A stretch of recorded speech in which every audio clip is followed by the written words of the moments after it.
Okay, Peter, switch quiet.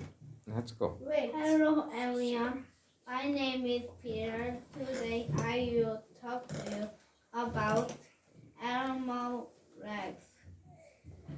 Many animals have legs. These animals have two legs. These animals have four legs. These animals have six legs. These animals have 8 legs. These animals have 10.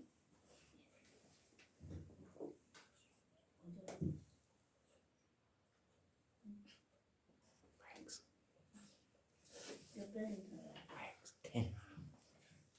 10 legs. These animals have many legs.